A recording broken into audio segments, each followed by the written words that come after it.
Samantala, Department of Agriculture Davao Region naghahanda na rin sa pagpasok ng El Nino sa susunod na buwan. Ang detalye mula kay Karina Cayon ng PIA Davao.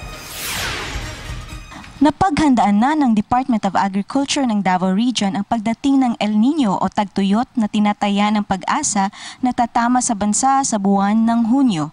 Isa sa mga contingency at adaptation measures ng DA sa Rehiyon 11 ay ang pagsasagawa ng cloud seeding o ang pagpapakalat ng asin sa ulap upang magkaroon ng ulan upang masiguro na matubigan ang mga pananim sa panahon ng tagtuyot, lalong-lalo na ang mga palay at mais.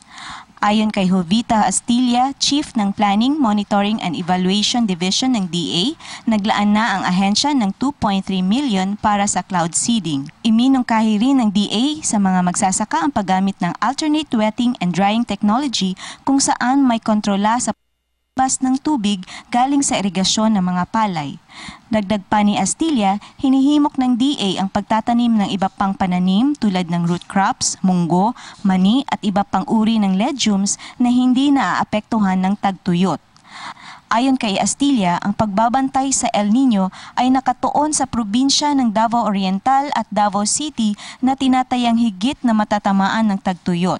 Ma'am, actually, before El Nino, it must be established. Actually, we are preparing those interventions. Meron po kaming tinatawag na small water impounding.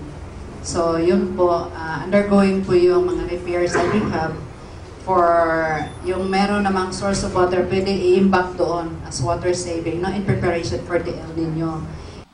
Samantala, nagbabala ang Department of Health sa Rehiyon 11 sa mga epekto ng El Nino sa kalusugan ng tao.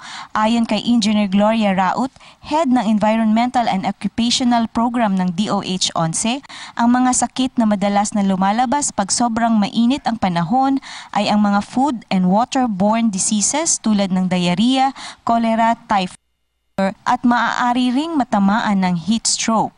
So sa extreme rise in temperature, kung tag-init, kalimitan ng sakit is food and waterborne diseases kasi konti na lang yung pagkain, konti na lang yung tubig. Para sa Telebisyon ng Bayan, Karina Laminero Cayon ng Philippine Information Agency, Davao.